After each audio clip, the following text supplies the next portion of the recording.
ladies and gentlemen, It's the Two-Phone Bob Show. featuring Bob and his two phones. Don't be cruel to a heart that's true. I don't want no other love. Baby, it's just you I'm thinking of. All right, we're here with Bob Pockrass of SceneDaily.com to talk NASCAR news. Story number one, Buzz Cutler. Story number one, Bobby Hutchens has been with Stewart-Haas Racing from the beginning of Stewart-Haas Racing. No more. He was released by the team as vice president of competition. Kind of surprising? A little bit surprising. I mean, Tony is a very loyal guy. He never haven't seen a lot of change in that organization. But, you know, the team hasn't won this year. Tony and Ryan are 8th and 10th in points. So they've been having a pretty good year, but not a great year. And so I think whenever that happens, you're never totally shocked when there's changes.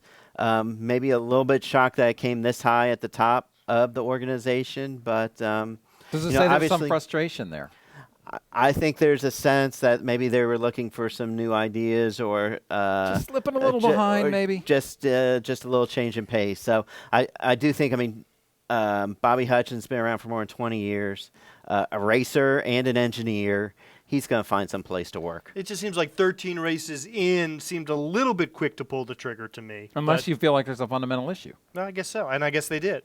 Yeah, or, no idea what the deal is, but if it was like a 3-year deal or something and they maybe had to decide by June or July what they were going to do for the future, maybe they felt like, well, if we're thinking about cutting him at the end of the year, why not just do it now? All right, speaking of the future, Casey Kahnes is pretty well sewn up, going to Hendrick Motorsports for the next 3 years. Oh, you mean he's not staying at Red Bull? Do you didn't think that he was going to? They were. Didn't you hear all those things? Hey, Casey Kahne is going to be happy at Red Bull. Have you been on Twitter again, Bob? Oh, sorry.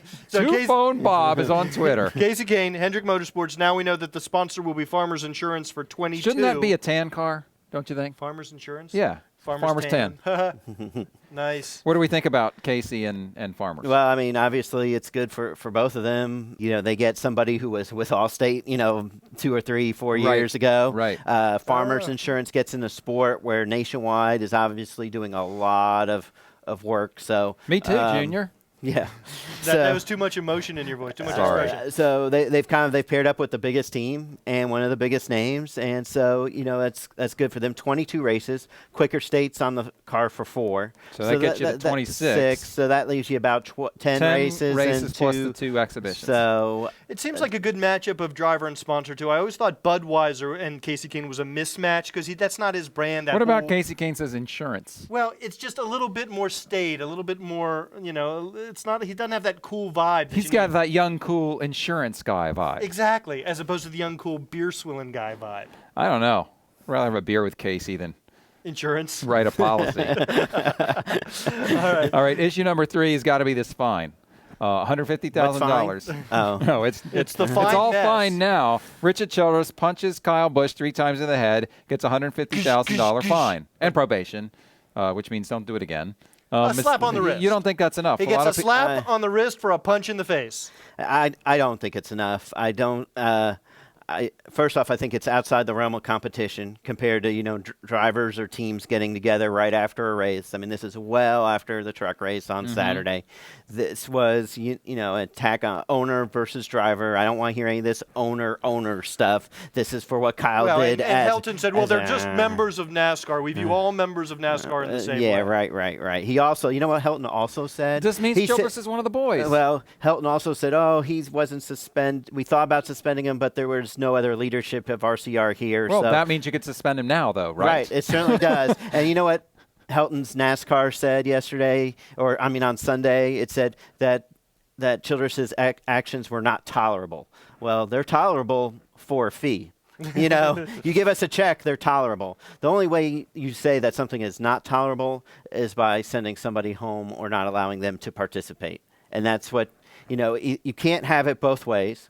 And so I think that NASCAR was trying to speak out both sides of their mouth. So then in that way, I think they should suspend him. That's the way they were leaning, or at least appeared to lean on Sunday. And then the other thing is that I think this is vigilante justice that NASCAR can't condone and warranted warranted us at least an ejection from that race weekend. And if they didn't want to do that, if they didn't want the Richard Childress, a guy who's given 30 years to the sport and raises kids for raises money for pediatric trauma treatment and research, then they could have said, okay, we let him stay, but he'll be gone the next week or in 2 weeks or whatever. But he should have been sat for it.